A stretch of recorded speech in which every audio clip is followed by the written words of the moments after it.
Hey there, all you beautiful Broadway babies. Welcome back to Broadway by Ghostlight. I'm Mark Benani, and this is episode 23 of Broadway Jeopardy. There's a brand new episode of Broadway Jeopardy every week, so make sure you are subscribed so you won't miss an episode. I've got 26 all-new theatrical clues waiting for you, so let's get right to this week's game. This is Broadway Jeopardy!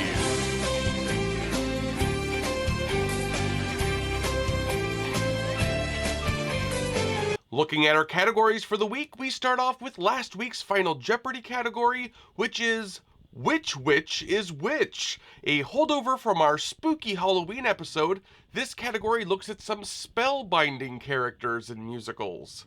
That's followed by political musicals. Yes, this week is election week here in America, so we'll be looking at some politicians in musicals in this category. Then in a sort of spiritual sister category, we have con men, looking at different singing grifters in musicals. Next up is Harold Prince, the brilliant director and producer Hal Prince getting his own category. And last but not least, after that, we're going around the world, looking at musicals set in various countries throughout this big, bright, beautiful world of ours. That's all followed up by the final Jeopardy round, so keep track of your scores. We start off, of course, with the $200 round, or the Overture round as I call it, where the clues skew easy to help everyone get on the board before I crank up the difficulty level in the later rounds.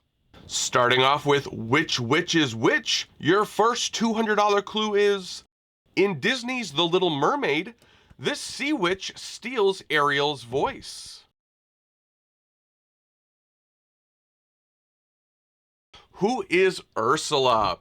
In the stage adaptation of the classic 1989 Disney film, Sherry Renee Scott originated the role of the devious sea witch. Though when it comes to Ursula and the song Poor Unfortunate Souls, it's hard to top the film's voice actor Pat Carroll. Miss Carroll is a Tony winner, having won the Best Featured Actress in a Musical Tony for a show called Catch a Star, a revue from 1955. Pat Carroll also originated the role of the evil Mrs. Mears in the pre-Broadway engagement of Thoroughly Modern Millie, before Harriet Harris would take the show to New York. Moving on to political musicals, your $200 clue there is, this musical by Sherman Edwards features the real-life founding fathers John Adams, Benjamin Franklin, and Thomas Jefferson in the lead-up to the signing of the Declaration of Independence. What is 1776? One of the best political musicals of all time. The original cast of the musical included the wonderful Betty Buckley, Howard Da Silva, and William Daniels starring as John Adams. Daniels is perhaps best remembered as Mr. Feeney from Boy Meets World. There was a revival of 1776 not too long ago from the Roundabout Theater Company, where the entire company was female or non-binary. In fact, Thomas Jefferson was played by the wonderful Elizabeth A. Davis, who was visibly pregnant during the run of the show. Don't get hoodwinked by the con men category and the $200 clue. There's trouble in River City when this con man shows up to the town selling boys bands in The Music Man. Who is Harold Hill? The original Harold Hill on Broadway and in the perfect film version is, of course, Robert Preston. One of those roles that is so tailor-made for an actor, it's like kismet. But of course, many wonderful men have picked up Harold Hill's baton over the show's long history. Most recently, of course, was Hugh Jackman in the 2023 revival with Sutton Foster as his love. Before that, Craig Bierko, Eric McCormack from Will and Grace, Norm Lewis, Van Johnson in the original London production, and Dick Van Dyke in a national tour all swindled their fair share of rubes in various productions. Remember the Maine, Plymouth Rock, and the Golden Rule. Oh, we got trouble. We're in terrible, terrible trouble. Up next for Harold Prince, the $200 clue is, though most people associate this Kander and Ebb musical with Bob Fosse thanks to the famous film version, Hal Prince was the original director for the Broadway show.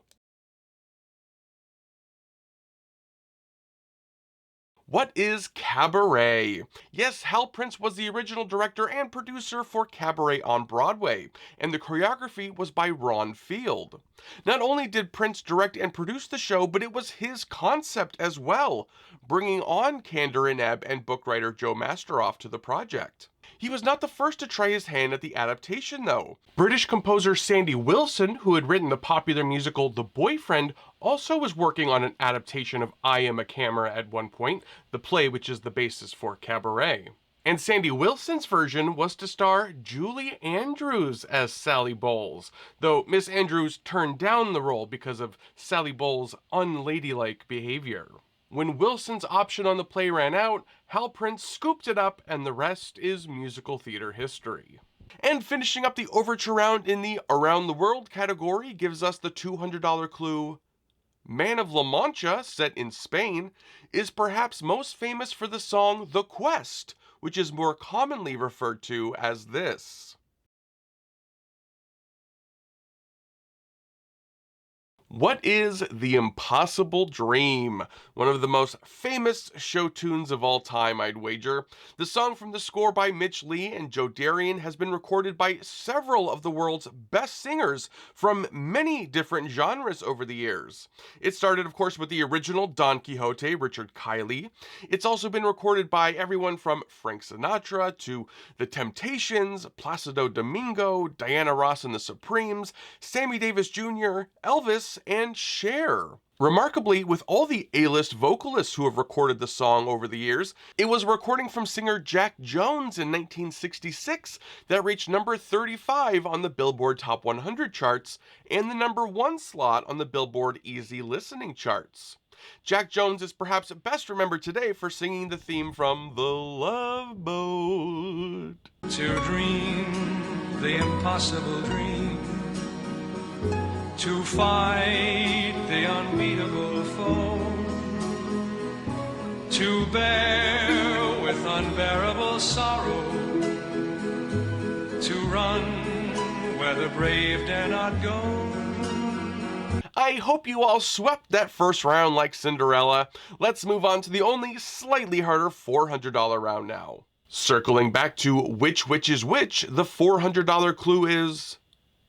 The witch in Into the Woods was severely punished for letting the baker's father escape with these from her garden.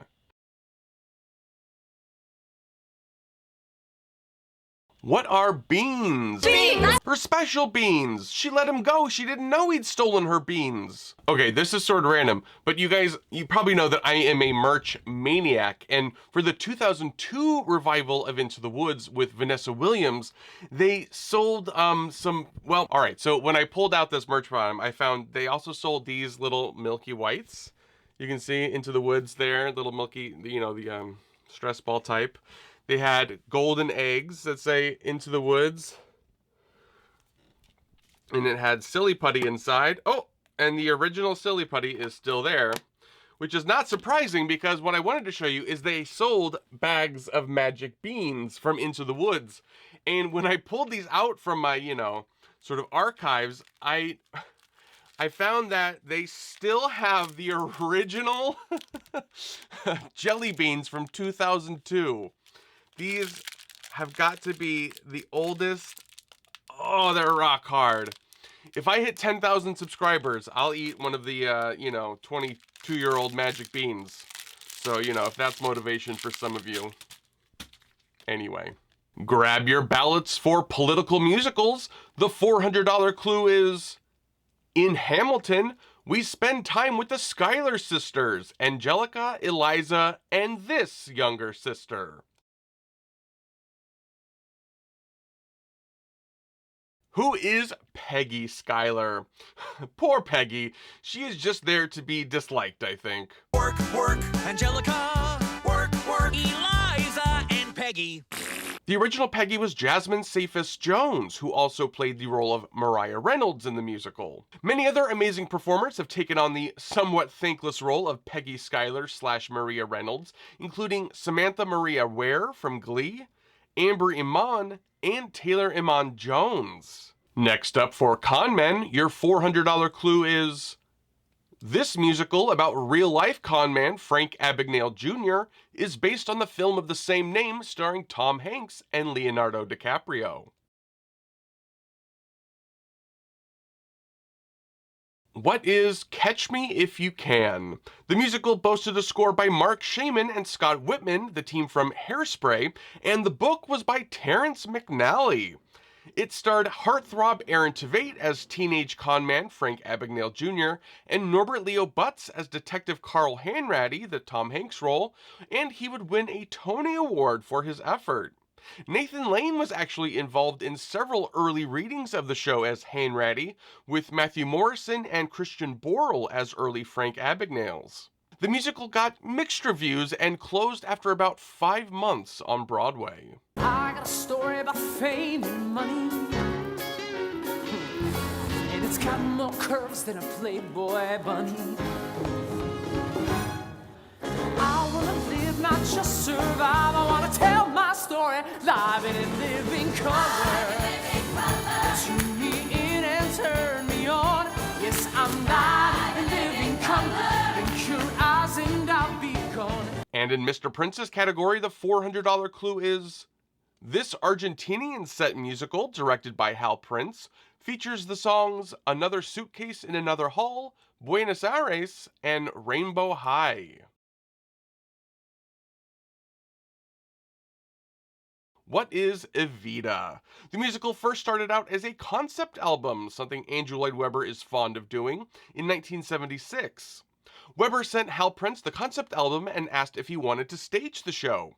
Prince was interested but was already committed for the next 2 years. In 1978, presumably after getting the musical On the 20th Century up and running, Prince told Webber he was ready and the show premiered later that year in London with Elaine Paige as Ava, before transferring to Broadway, of course, with Patti LuPone.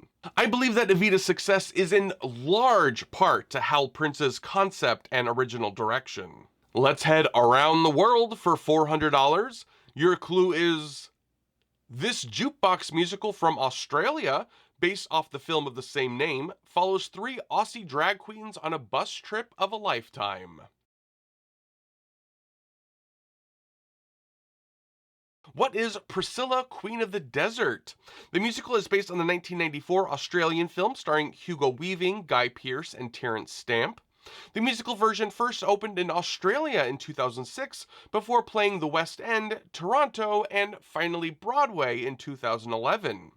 The jukebox musical is made up of various pop and disco era songs, not by any particular artist, and included It's Raining Men, Girls Just Wanna Have Fun, Don't Leave Me This Way, and MacArthur Park.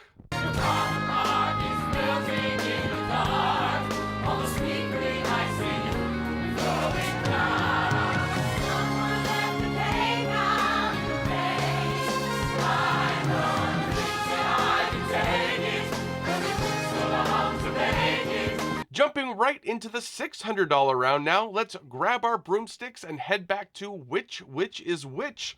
And the $600 clue: this is the all-important book of spells that Elphaba uses in Wicked.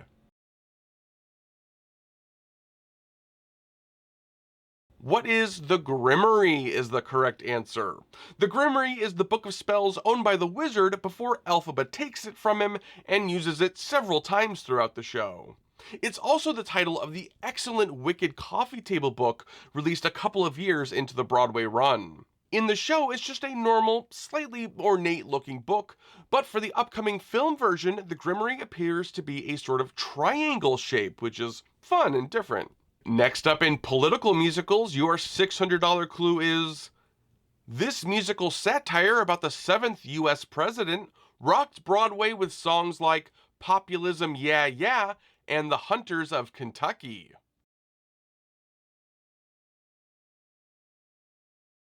What is Bloody Bloody Andrew Jackson? The musical starred Benjamin Walker as Andrew Jackson, the controversial, to say the least, 7th President of the United States from 1829 to 1837. Ben Walker took a huge gamble taking the show to Broadway. To do so, Benjamin Walker had to pass up playing Hank McCoy, aka Beast, in X-Men First Class. Bloody Bloody Andrew Jackson started off-Broadway at the Public Theater, where it was praised by critics and audiences alike and was the hot ticket in town. But for some reason, over the summer, between the show's closing in June at the Public and opening on Broadway in late September, the fire had certainly cooled, and the show only lasted a little over 3 months on Broadway. Populism, yeah, yeah. Populism, yeah, yeah. Populism, yeah, yeah. The age of Jackson, the age of Jackson, the age of Jackson, the age of Jackson, the age of. This is the age of Jackson. Let's stir up some trouble with a capital T, and that rhymes with C, and that stands for con men. Your $600 clue is: in the Tom Jones Harvey Schmidt musical 110 in the Shade, Bill Starbuck blows into town promising to deliver this. What is rain? Bill Starbuck is a rainmaker, someone who supposedly has the ability to summon rain whenever they want. The musical is based on the play The Rainmaker by N. Richard Nash, a personal favorite of mine. There is a film version of the play The Rainmaker starring Katharine Hepburn and Burt Lancaster, but there has never been a film version of the musical 110 in the Shade, which is why I think it's not as well known in the pantheon of musical theater like some other classics. It is a charming show, though. Moving on to Hal Prince, we have the $600 clue. This musical, with a score by Jason Robert Brown, was directed and co-conceived by Hal Prince and based on the real-life trial of Leo Frank.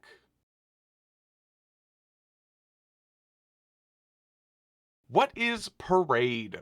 The musical originally opened in 1998 at Lincoln Center and was composer Jason Robert Brown's Broadway debut. Brown was brought to Prince's attention by his daughter Daisy Prince, a director in her own right, after Hal's first choice to write the score turned him down. Yes, apparently Hal Prince pitched the musical to none other than Stephen Sondheim first. The tragic true story of Leo Frank sees the Jewish factory superintendent accused of murdering 13-year-old Mary Fagan in the pencil factory Frank worked at, located in the southern state of Georgia in 1913. A powerful and sadly still relevant musical, Parade received a 2023 revival starring Ben Platt, directed by Michael Arden, that won the 2023 Tony Award for Best Revival of a Musical. And getting out our passports for the Around the World category gives us the $600 clue. Sondheim's A Little Night Music, which is based on the Ingmar Bergman film Smiles of a Summer Night, is set in this country.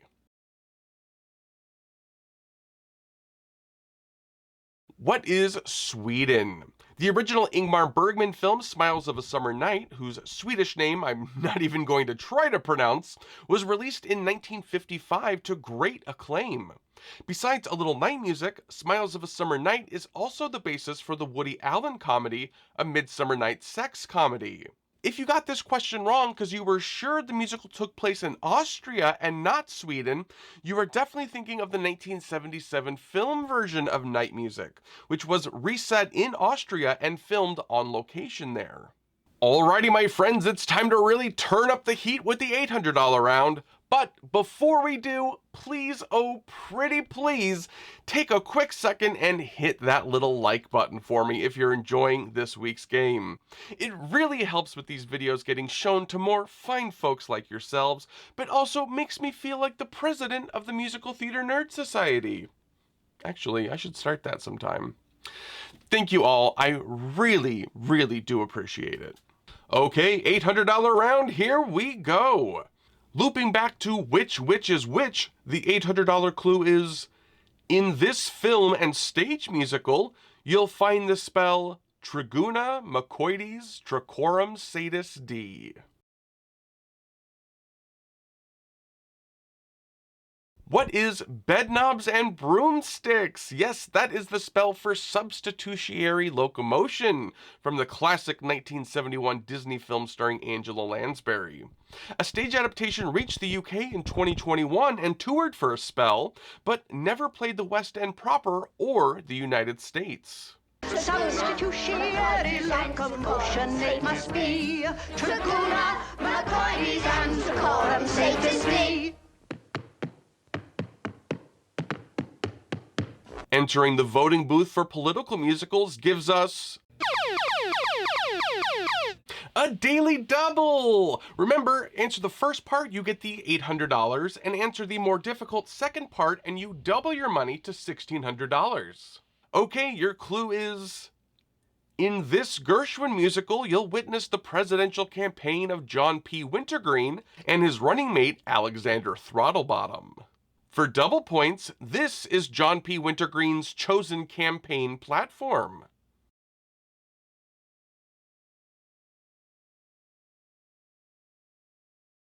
What is Of Thee I Sing is the answer to part 1, and What is Love is the answer for part 2.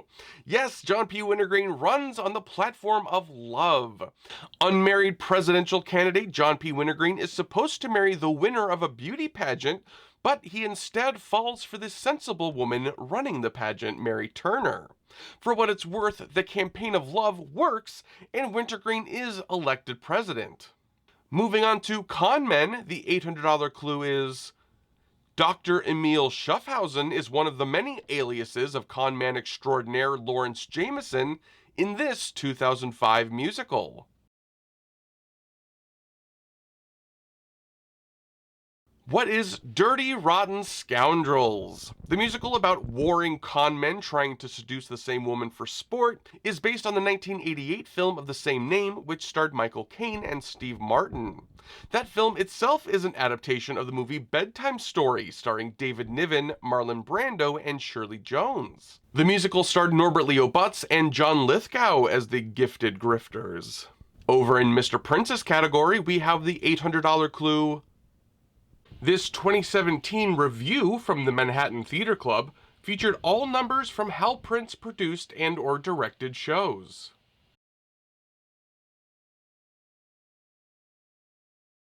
What is Prince of Broadway?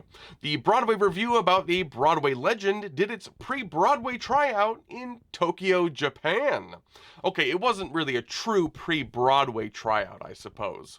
The review of numbers from shows like The Pajama Game, Company, West Side Story, The Phantom of the Opera, all from Hal Prince's storied past, was announced for Broadway first in 2012, but those plans fell through. The show then played Japan in 2015 before opening on Broadway in 2017. The original cast for Broadway included Emily Skinner, Tony Yazbek, Chuck Cooper, and Karen Ziemba. And taking a red-eye to the Around the World category gives us the $800 clue: this musical, with a score by A.R. Rahman, is set in the world of Bollywood in India. What is Bombay Dreams? The show, which was produced by Andrew Lloyd Webber, first opened in the West End in 2002 and was pretty successful there, running for 2 years. In 2004, the show was brought to Broadway, where it only lasted about 6 months. There was a trend in the early 2000s where shows from the West End or other places would be heavily changed and Americanized for Broadway, usually with disastrous effects. Bombay Dreams is a prime example of this. The show was drastically different in both book and score for New York because it was thought that American audiences would have no real knowledge of the Bollywood industry, which, I mean, they're probably not wrong about, but, we're smart, we can learn quick. Anyways, Bombay Dreams wasn't a hit here in the States, but one of the highlights of the show that I'll always remember, besides the excellent score, was a giant working fountain that the cast danced in at one point in the musical.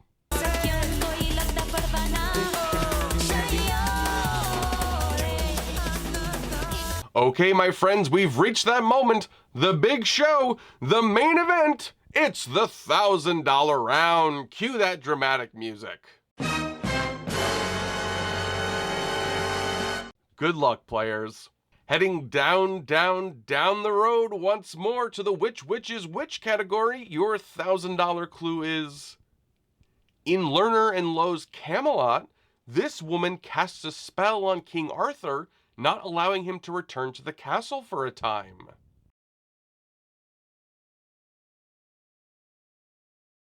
Who is Morgan Le Fay is the answer. In the musical, Morgan Le Fay is the aunt to the wicked Mordred. Mordred convinces her, by bribing the sweet-toothed sorceress with sweetmeats, to cast a spell on Arthur, not allowing him to return overnight to the castle while hunting, so that Lancelot and Guinevere have some alone time. In the much revised and at least spiritually updated revival of Camelot in 2023 with a new book by Aaron Sorkin, all the magic in the original script was removed, and now Morgan Le Fay was not a witch or a sorceress, but a scientist. Our last look at a political musical gives us the $1,000 clue. This flop musical about several US presidents throughout history would be Leonard Bernstein's final original score for Broadway. The 1976 musical closed 1 week after opening. What is 1600 Pennsylvania Avenue? Leonard Bernstein wrote the score along with lyricist and book writer Alan J. Lerner. The musical, which looked at 100 years of presidents and their first ladies from 1800 to 1900, dealt with several issues, but chiefly among them was race relations. The original concept for the show was a sort of play within a play, where the actors playing the presidents or the first ladies and so forth would sometimes step out of character and talk to the audience directly and comment on the story from a modern perspective. But during the musical's disastrous out-of-town tryouts, appropriately in Philadelphia and Washington, D.C., where half the creative team ended up abandoning ship, all the meta musical elements were removed to make the show a more, linear, straightforward evening. The cast included Ken Howard playing all the various presidents and Patricia Rutledge playing all of their wives. Leonard Bernstein was furious that during the tryouts, much of his music was cut or altered without his consent, and so Bernstein would not allow the show to be recorded. A few live recordings of the show do exist though, hint hint wink wink. Bootlegger. Bootlegger. No question about it. Don't be duped by the $1,000 clue in the con man category, which is this flop musical about a religious con man starring Leslie Odom Jr. and Raul Esparza opened and closed in October of 2012. What is Leap of Faith? The show, with a score by Alan Menken and Glenn Slater, first premiered in Los Angeles starring Raul Esparza and Brooke Shields as the love interest. Miss Shields did not make the leap to Broadway though, where the musical opened at the St. James Theater on October 3rd, 2012, and closed 3 weeks later on October 24th. Despite the relatively negative reviews and super short run, the musical shocked theater nerds everywhere by earning a Tony nomination for Best Musical in 2012. Just flesh and bone, are we? In this world on our own, aren't we? Fine with me, I've succeeded. I am all I ever needed, and we're better off alone, aren't we? Aren't we? Aren't we? Next up for the brilliant Harold Prince's category gives us the $1,000 clue. Unlike its leading man, this musical, featuring the songs Doing Good and You've Got Possibilities, didn't fly with audiences. What is It's a Bird, It's a Plane, It's Superman is the correct answer. This bonkers comic book musical about the Man of Steel is a fascinating show to be sure. On the one hand, the show has a great score by Charles Strauss and Lee Adams. I mean, the song You've Got Possibilities alone is one of the best show tunes out there.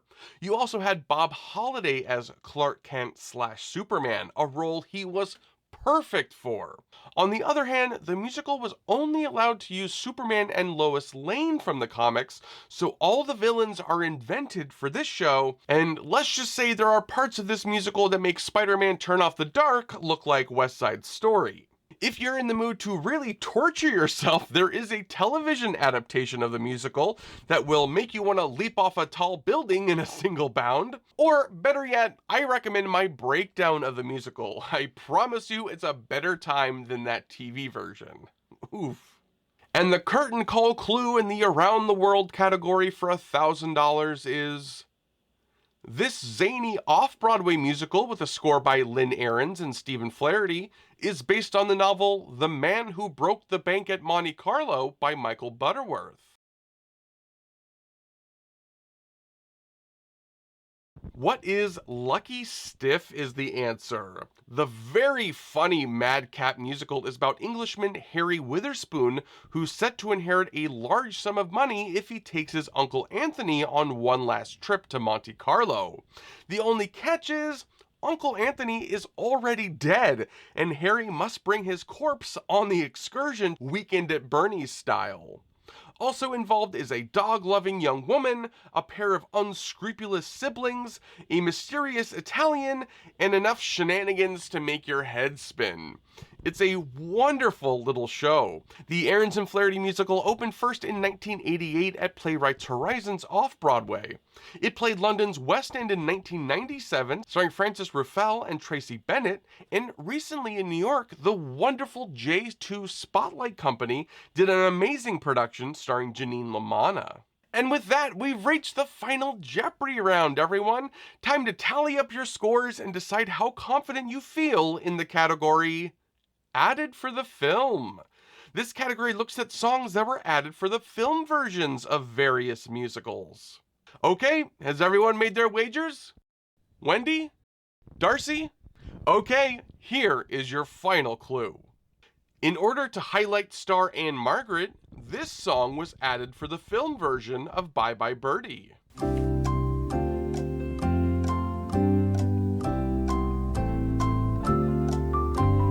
What is Bye Bye Birdie?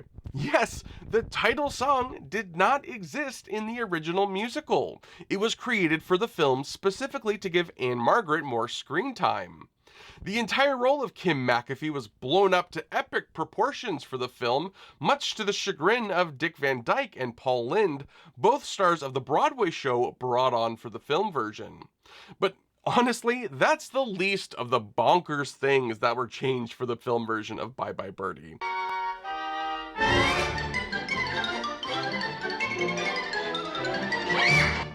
The title song was retained for the 1995 television version and given to Ursula and her friends, which I actually think really works. Why'd you have to go?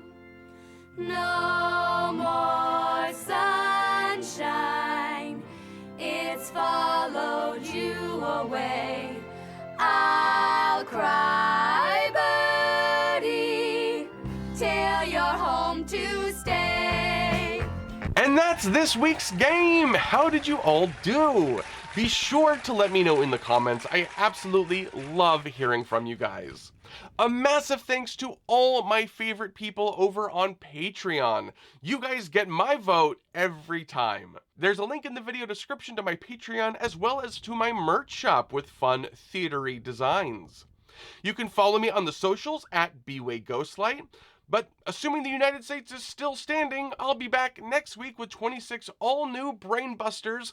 But until then, I'm Mark Bonanni. This is Broadway by Ghostlight. Thanks for playing.